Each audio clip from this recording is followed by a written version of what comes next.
19 was the year the first enslaved Africans were brought to the shores of what would become the United States of America. They came off a ship called the White Lion. There were approximately 20 of them, men and women.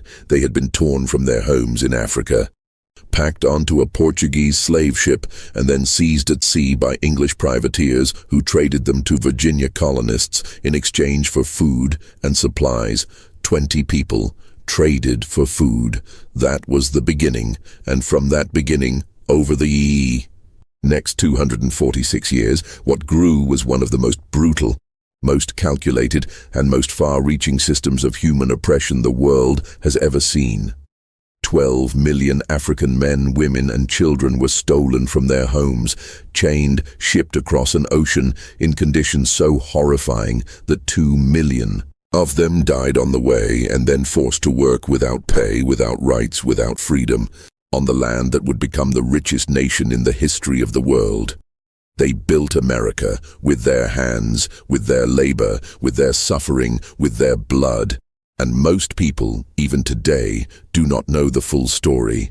This is that story, all of it, from Africa, before the chains ever came, all the way to today, and the long shadow that 400 years of slavery still casts across America.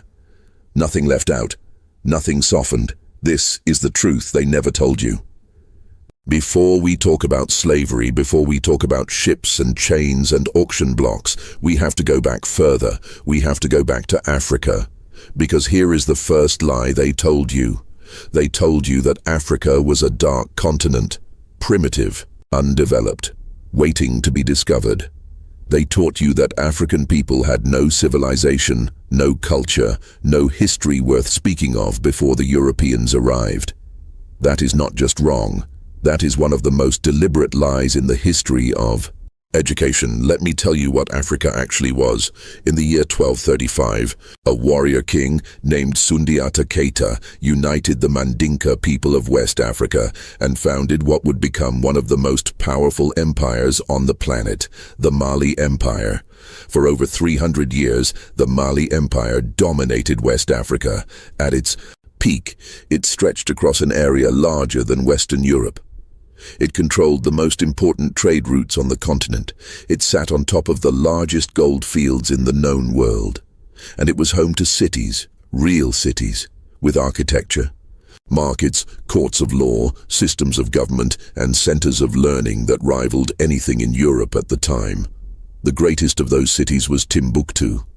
When most people hear the word Timbuktu today, they think it means somewhere far away, somewhere mythical, somewhere that barely exists. That is exactly what they wanted you to think. Because the real Timbuktu was extraordinary. At its height, Timbuktu had a population of over 100,000 people. It had 3 major universities. It had over 180 schools.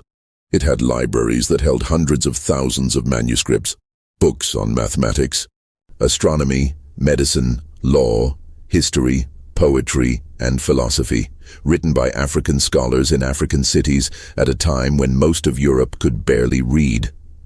Timbuktu's Sankore University was one of the greatest centers of learning in the medieval world. 25,000 students studied there.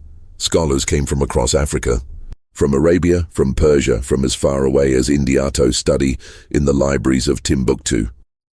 Oxford University was founded in 1096. Timbuktu's Sankore University had already been teaching students for over a century before that, and then there was the man who ruled over all of this. His name was Mansa Musa. He became Emperor of Mali in 1312. And historians who have studied his wealth, scholars at institutions like Harvard and Stanford and Princeton, have estimated that Mansa Musa was, in terms of real assets and purchasing power, the wealthiest individual human being who has ever lived. Not the richest person in Africa, not the richest person of his era, the richest person in all of human history. In 1324, Mansa Musa made his pilgrimage to Mecca. It was a journey of over 4,000 miles, and he made it with a caravan of 60,000 people. Think about that number for a moment. 60,000 people in one traveling party. He brought 500 servants who each carried a solid gold staff. He brought 100 camels, each one loaded with 300 pounds of gold dust. He gave gold freely as gifts along the entire route. He gave so much gold. In Egypt, in Arabia, in every city he passed through, that he flooded the gold markets of the entire region. The price of gold across North Africa and the Middle East collapsed. Economies were destabilized.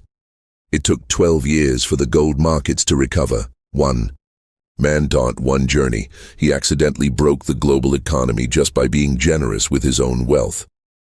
After Mali came the Songhai Empire, which grew to become the largest empire in the history of the African continent. The Songhai Empire at its peak covered an area of roughly 1.4 million square kilometers. It had a professional army.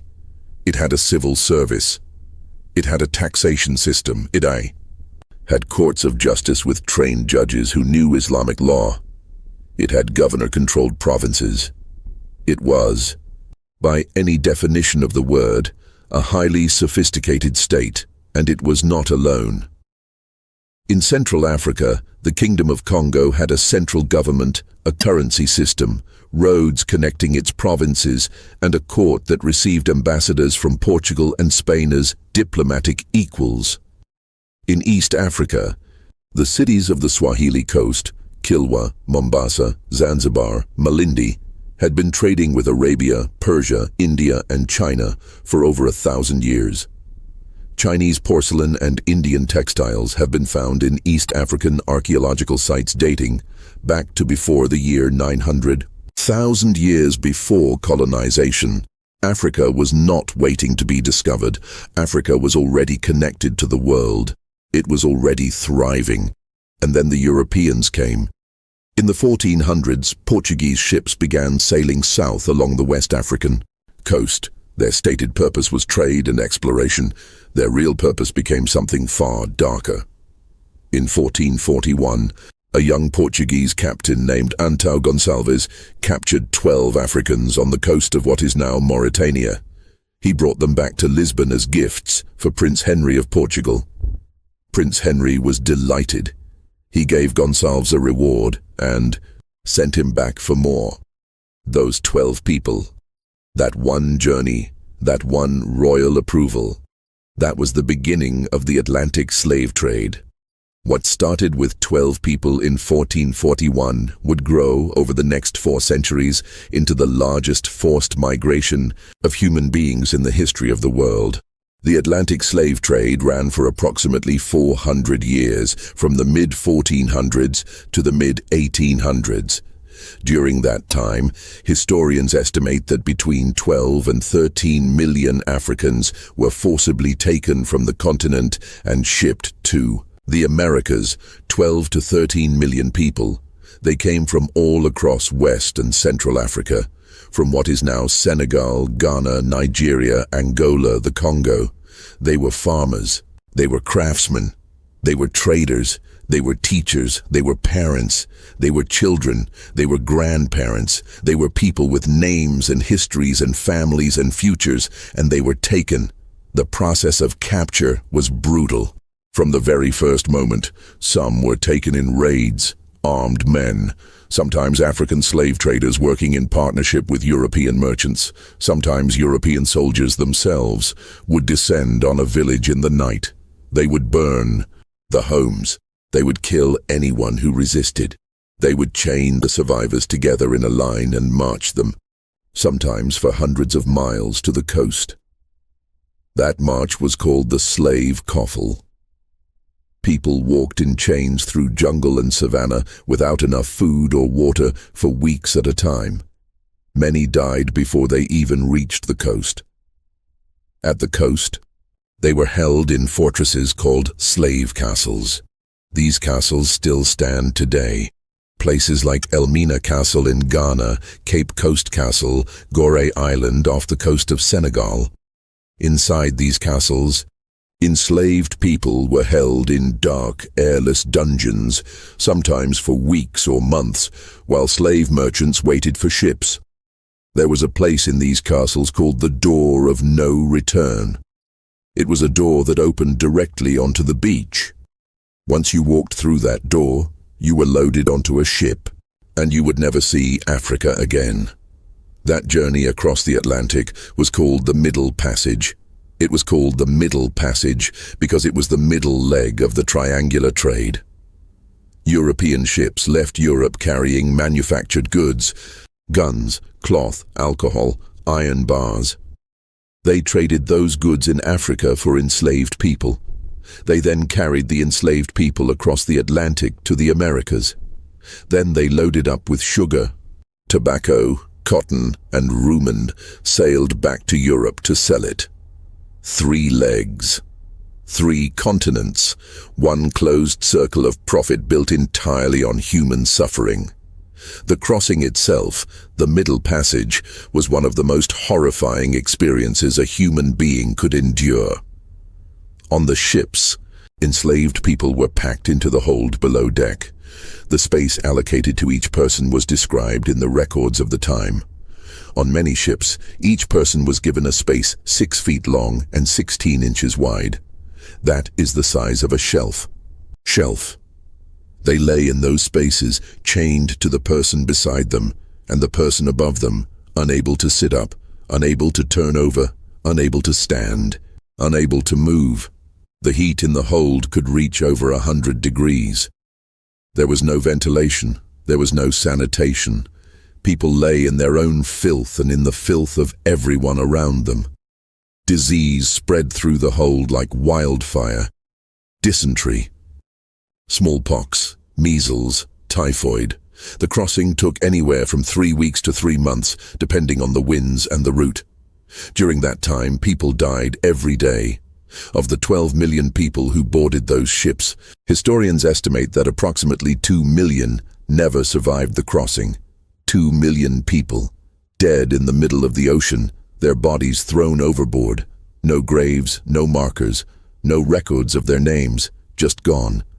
And yet, even in those impossible conditions, people resisted.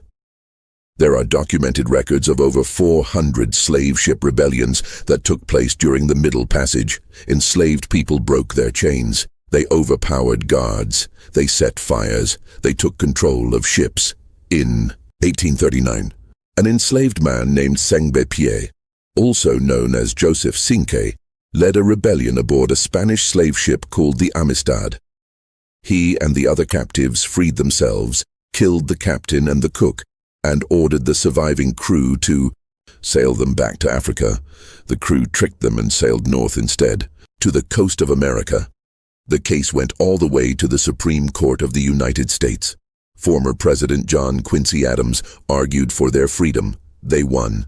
They were not passive. They were not defeated. They fought back from the very first day.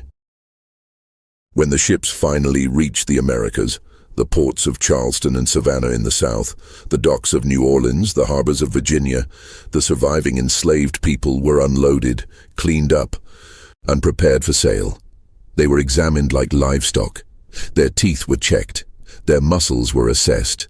Their bodies were inspected in ways that no human being should ever be subjected to. And then they were placed on auction blocks and sold to the highest bidder. Husbands separated from wives, mothers separated from children, brothers from sisters, families destroyed in an afternoon for the sake of a transaction, and no one was required to explain it. No one was required to justify it because the law said these were not people, these were property, and property can be sold to whoever wants to buy it. The system of slavery in America did not happen by accident.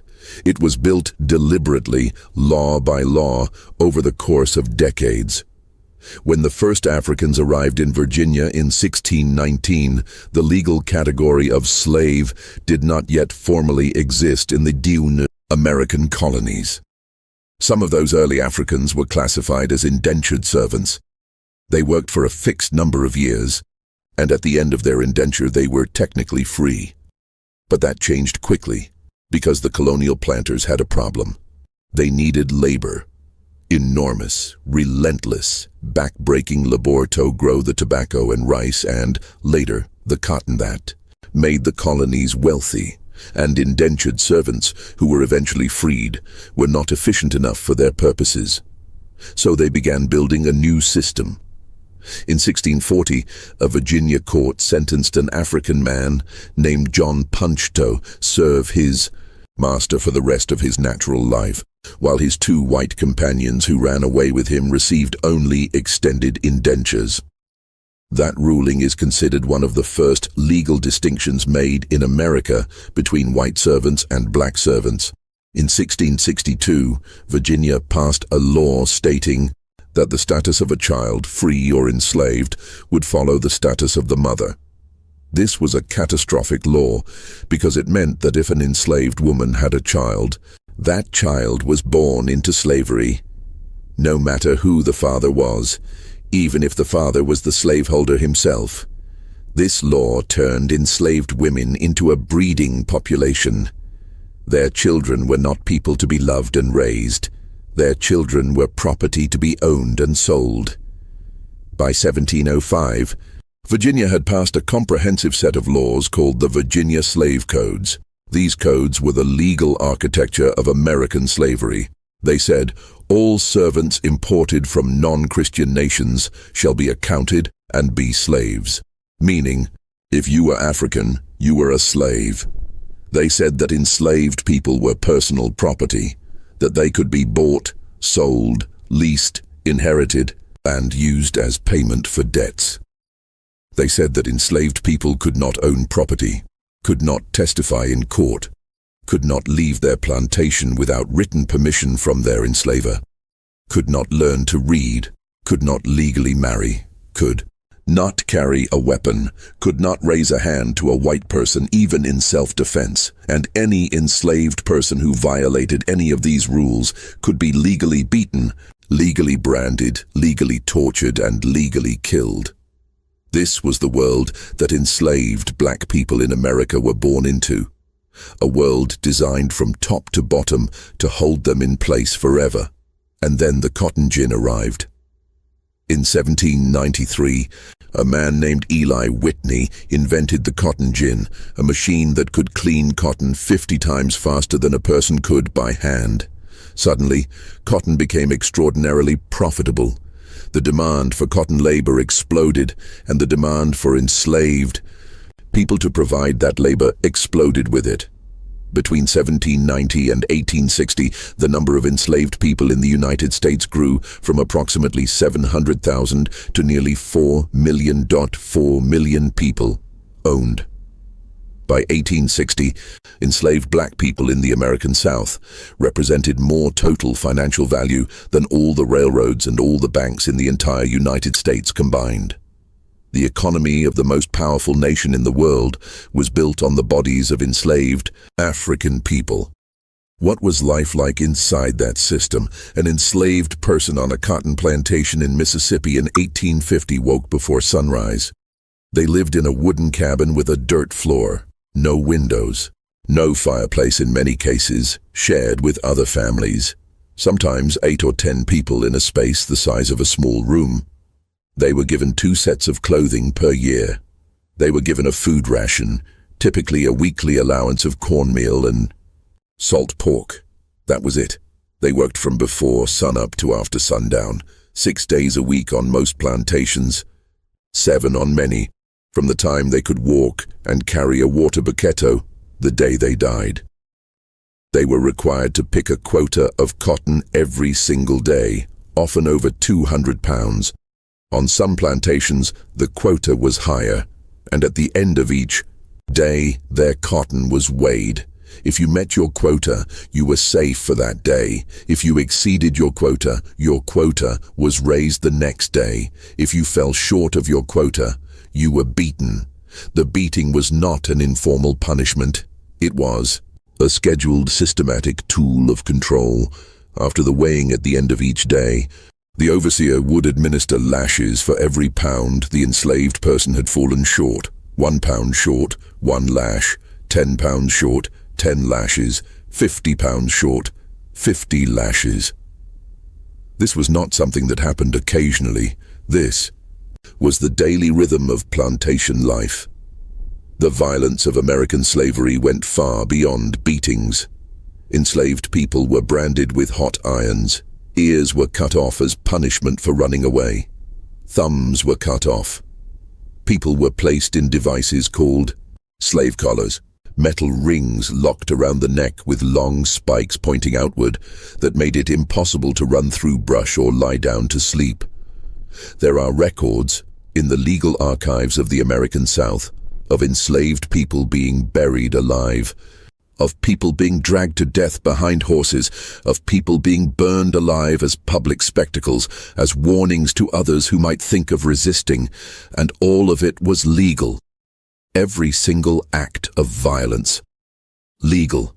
But in the middle of all of that, in the middle of the violence and the exhaustion and the grief, enslaved people held on to their humanity with everything they had. They formed families, not legal marriages, those were not permitted, but real families, real bonds of love and loyalty that the law could not recognize, but could never fully destroy. They created music, the spirituals, songs like Go Down Moses, Swing Low, Sweet Chariot, were not just songs of faith. They were coded communications. They contained hidden messages about escape routes, about when to run, about where help could be found. They maintained African traditions, African languages, African food, African stories. They built churches. They educated their children in secret. They created art. The enslaved people of America were not broken people. They were extraordinary people living inside an impossible situation. And they were always looking for a way out. One of the greatest lies in American history is the image of the enslaved person as passive, as someone who accepted their situation, as someone who did not resist. That image is a lie. Enslaved people resisted every single day, from 1619 to 1865, without stopping, without surrender. The resistance took many forms. On the plantation level, enslaved people practiced what historians call day-to-day resistance. They worked slowly. They broke tools. They broke equipment. They pretended not to understand instructions. They set fire to barns and fields. They poisoned food. They sabotaged every system of production they were forced to work within. This kind of resistance was enormously dangerous. Being caught in an act of sabotage could mean death. But they did it anyway, because any act of resistance, even the smallest one, was an assertion that they were human beings, not machines, not tools, not property. And then there was the act that terrified slaveholders more than anything else: running. Tens of thousands of enslaved people ran away every year. They ran north toward the free states. They ran to cities where they could disappear into free black communities. They ran to Native American nations that would accept them. They ran to Florida, which was under Spanish control, where the Spanish promised freedom to any enslaved person from the British. Colonies who reached them. Running was extraordinarily dangerous. Slaveholders organized hunting parties. They used trained dogs that could follow a scent for miles. Slave patrollers, paid organized groups of white men, rode through the countryside at night specifically to catch runaways. If you were caught, and most were caught, the punishment was severe: whipping, branding, the cutting off of a toe or a foot, being sold away from your family to a plantation deeper south, where escape was even more impossible. They ran anyway, and sometimes resistance was not quiet at all. There were hundreds of organized slave revolts across American history. The Stono Rebellion of 1739 in South Carolina, where a group of approximately 100 enslaved people seized weapons from a store, killed guards, and marched south toward Florida and freedom. Gabriel's Rebellion in 1800 in Virginia, where an enslaved blacksmith named Gabriel Prosser organized a plan to recruit thousands of enslaved people, march on Richmond, take the governor hostage, and negotiate for freedom. The plan was betrayed by an informant 2 days before it was set to begin. Gabriel was captured and executed, but he had organized over 1,000 people. They knew what they wanted. They had a plan. They were ready. And then came Nat Turner. Nat Turner was born into slavery on October 2nd, 1800, in Southampton County, Virginia. From his childhood, people around him recognized that he was different. He was extraordinarily intelligent. He taught himself to read. He was deeply religious, spending hours each day in prayer and fasting. He had visions, religious experiences that he believed were messages from God, and what he believed God was telling him was that he had been chosen to lead his people to freedom. On the night of August 21st, 1831, Nat Turner and 6 other enslaved men began the largest slave revolt in American history.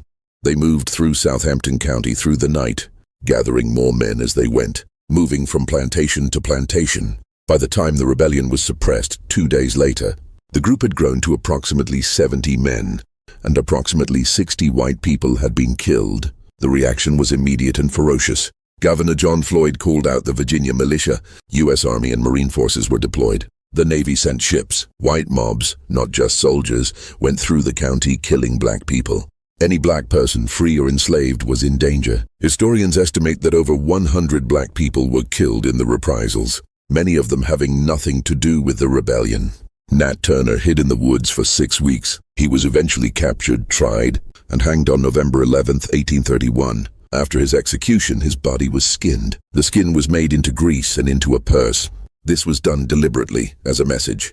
But the message that Southern slaveholders actually received was not the one they intended. The message they received was fear, because if Nat Turner could organize a rebellion of 70 men on a quiet plantation in Virginia, then it could happen anywhere. It could happen to anyone, and no amount of violence could prevent it. While rebellions burned from below, the call for freedom rose from a different direction as well. Her name was Harriet Tubman, born Araminta Ross, into slavery in Dorchester County, Maryland. Around 1822, her childhood was filled with violence. As a young teenager, she was standing in a store when an overseer threw a 2-pound lead weight at an enslaved man who was trying to run. He missed. The weight struck Harriet in the head. The injury almost killed her. She fell into a coma and nearly died. For the rest of her life, she suffered from narcolepsy, sudden uncontrollable attacks of sleep. As a direct result of that injury, she experienced these sleep attacks every day of her life, and every day of her life she kept moving. In 1849, at the age of approximately 27, Harriet Tubman escaped north to Philadelphia. She later said, "When I found I had crossed that line, I looked at my hands to see if I was the same person. There was such a glory over everything. She was free, and she could not stay free while everyone she loved was still in chains. So she went back." Over the next decade, Harriet Tubman made 19 return trips into the South. 19 times she walked back into slave territory. Disguised, armed, moving at night through woods and swamps, guided by the North Star and by a network of safe houses and allies, called the Underground Railroad. She guided approximately 70 people to freedom. She never lost a single one. She carried a gun on every journey, and she was known to say that if any of the people she was leading lost their nerve and wanted to turn back, she would shoot them before she let them return and risk exposing the others. The slaveholders put a bounty on her head. At its peak, the reward for her capture was $40,000, the equivalent of over $1 million today. They never caught her. During the Civil War, Harriet Tubman worked as a spy for the Union Army. In 1863, she led an armed raid along the Combahee River in South Carolina that freed more than 700 enslaved people in a single night. She became the first woman in American history to lead an armed military raid. While Harriet Tubman moved people to freedom with her courage, another voice was moving the entire nation with words. Frederick Douglass was born Frederick Augustus Washington Bailey in February of 1818 on a plantation in Talbot County, Maryland. When he was an infant, he was separated from his mother, Harriet Bailey. She was taken to work on another farm 12 miles away. She would walk those 12 miles after her own day's work ended, in the dark, to spend a few hours with her son, then walk back before dawn so she would not be punished for being absent. She died when Frederick was 7 years old. He was not allowed to be present at her death. He taught himself to read in secret. His enslaver's wife had briefly taught him the alphabet before her husband forbade it, telling her that reading would make a slave unmanageable. He was right. Frederick Douglass used bread to bribe white children in the neighborhood to teach him words. He practiced writing using the letters on ships, cargo in the dockyard where he worked. He read every scrap of paper he could find. And the more he read, the more clearly he understood the system he was trapped in. And the more clearly he understood it, the more determined he became to escape it. In 1838, at the age of 20, Frederick Douglass escaped to the north. He disguised himself as a free black sailor, borrowed the identity papers of a real sailor, and boarded a train from Baltimore to New York. He later wrote that the entire journey, as he sat in the train with forged papers, his heart hammering, waiting for someone to check his documents and discover the fraud, was one of the most terrifying experiences of his life. He made it. 3 years later, in 1841, Frederick Douglass stood up at an abolitionist meeting in Nantucket, Massachusetts, and spoke publicly for the first time about his experience as an enslaved person.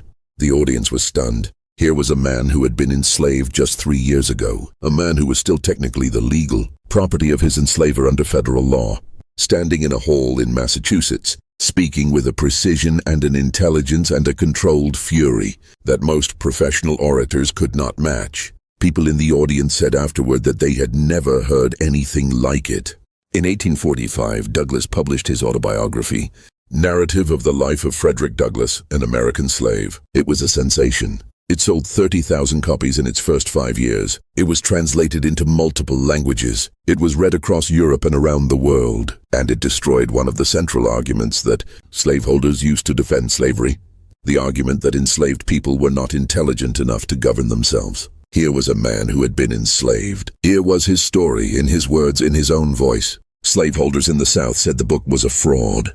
They said no man who had been enslaved could write like this. No man who had been enslaved could think like this. They were wrong, and the world knew they were wrong. Frederick Douglass spent the rest of his life fighting. He founded an abolitionist newspaper called the North Star in 1847. He lectured across America and Britain. He met with President Abraham Lincoln 3 times during the Civil War. He advocated for the enlistment of black soldiers in the Union Army. He fought for women's suffrage. He fought for the rights of Chinese immigrants. He fought for anyone whose rights were being denied. He died in 1895. He had been born into slavery. He died a free man. He died having changed the world. By 1860, the United States of America was at a breaking point. The southern states had built an entire civilization on slavery. Their economy, their society, their culture, their identity, all of it rested on the foundation of 4 million enslaved people. The northern states were industrializing. They were building factories, railroads, cities, and the moral argument against slavery, the argument that had been building for decades, fed by people like Douglass and Tubman and thousands of others, was now too loud to ignore. When Abraham Lincoln was elected president in November 1860, southern states began leaving the Union before he even took office. By February 1861, 7 states had seceded. They formed the Confederate States of America. By the time the war began in April, 4 more had joined them. The Confederate Vice President, Alexander Stephens, gave a speech in March of 1861. It is called the Cornerstone Speech, and in it he was absolutely clear about what the Confederacy stood for. He said, and these are his words, "Our new government's foundations are laid. Its cornerstone rests upon the great truth that the Negro is not equal to the white man." That was the Confederacy. That was what they fought for. Not states' rights in some abstract sense. The right to own human beings. The right to keep slavery alive. The war lasted 4 years, from 1861 to 1865. It was the bloodiest conflict in American history. Over 600,000 soldiers died. More Americans died in the Civil War than in all other American wars combined. And here is what most history books underemphasize. 180,000 black men served in the Union Army. They fought in over 400 engagements across the war. These were men who were enslaved or who had escaped slavery. They volunteered to fight for a country that did not recognize them as citizens, a country whose constitution still legally classified many of them as property.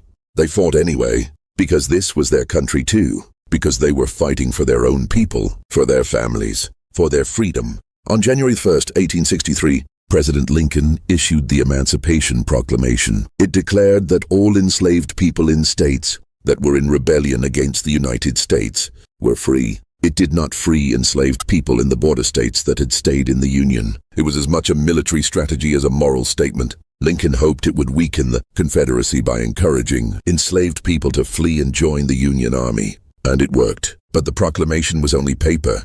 Real freedom had to be won on the battlefield. On April 9, 1865, Confederate General Robert E. Lee surrendered to Union General Ulysses S. Grant at Appomattox Courthouse in Virginia. The Civil War was over. On December 6, 1865, the 13th Amendment to the United States Constitution was ratified. It reads, neither slavery nor involuntary servitude, except as a punishment for crime whereof the party shall have been duly convicted, shall exist within the United States, or any place subject to their jurisdiction, except as a punishment for crime. Hold on to those words. We will come back to them.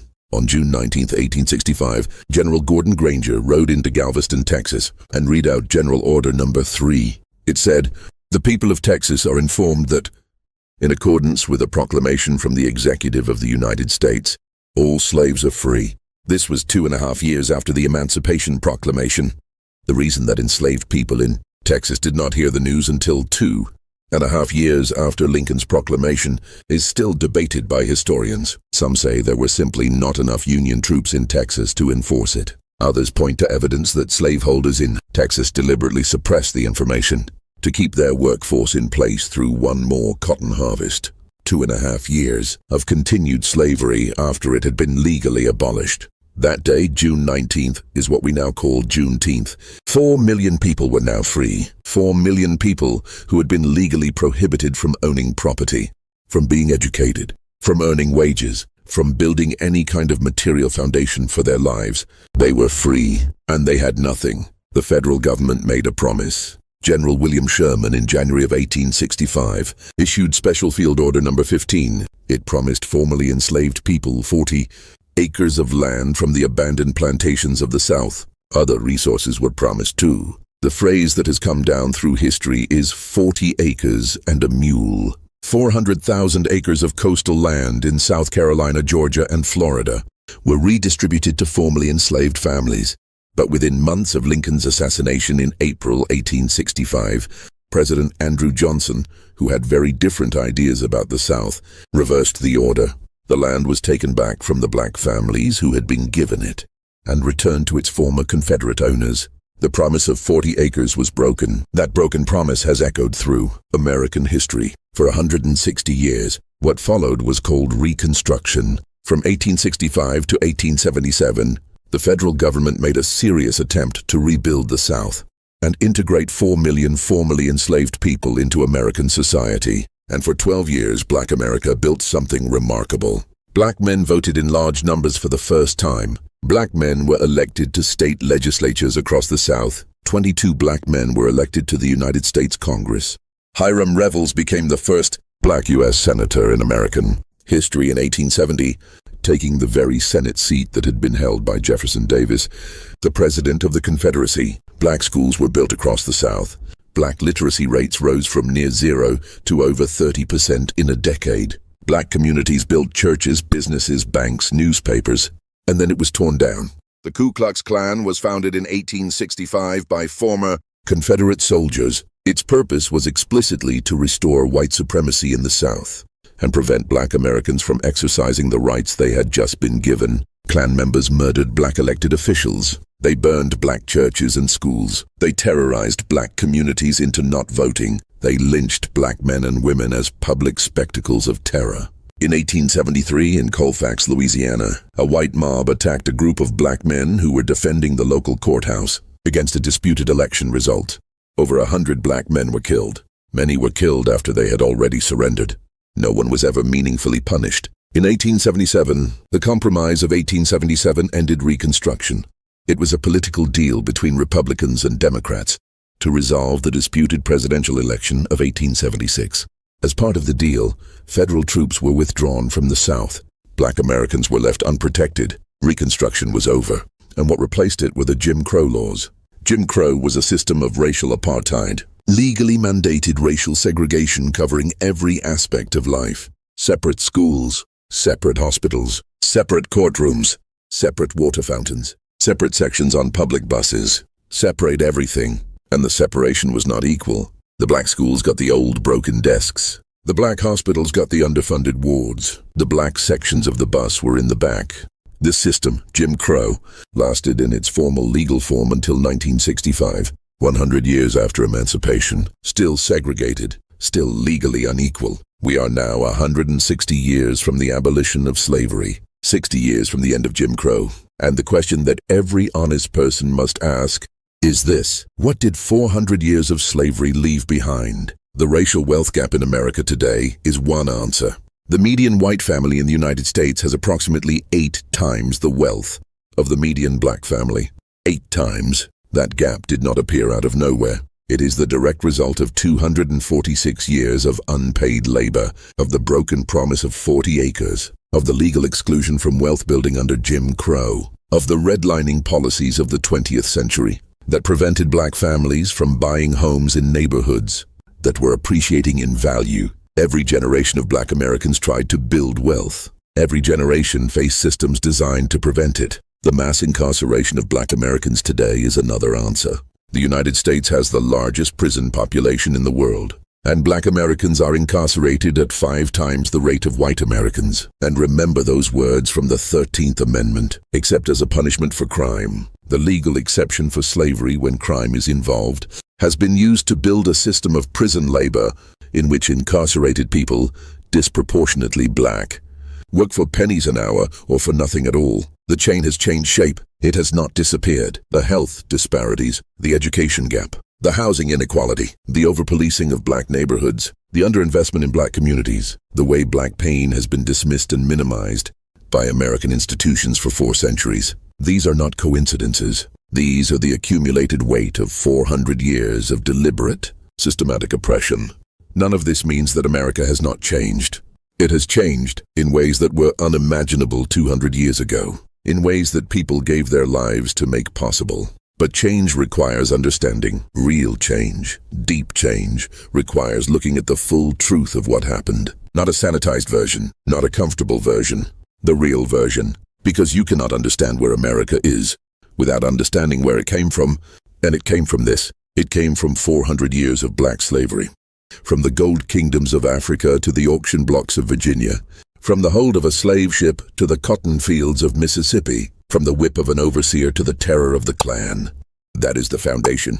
That is the truth. And it must be told. From the great kingdoms of Africa. From Timbuktu and Mali and Congo and the Swahili coast. To the chains of the Middle Passage. From the first 20 people sold in Virginia in 1619. To the 4 million who heard the news of freedom in 1865. From Nat Turner's rebellion in the dark of a Virginia night to Harriet Tubman's 19 journeys back into the fire. From Frederick Douglass standing up in a hall in Nantucket and speaking the truth that silenced a room, to 180,000 black soldiers fighting on the bloodiest battlefields in American history for a country that had enslaved them. From the 12 years of Reconstruction and what black America built in that window, to the century of Jim Crow that followed, and everything that had to be fought and died for all over again. This history belongs to all of us. Every single person alive today, whatever country they were born in, whatever language they speak, whatever their background, is living in a world that was shaped by what happened in these 400 years. Understanding it is not a political act. It is a human act. It is the act of looking honestly at the world we inherited and deciding what we are going to do with what we know. If this story opened your eyes to something you didn't know before, or deepened your understanding of something you thought you knew, please subscribe to Dark Truth, because what I just told you in 50 minutes took 400 years to live through, and there is so much more to tell. Episode 2 of Dark Truth is called The African Kingdoms They Erased from History. We are going even deeper into the real history of Africa. The kingdoms, the emperors, the scholars, the warriors, the civilization they tried to make you forget. I need you there for that one. I am Dark Truth.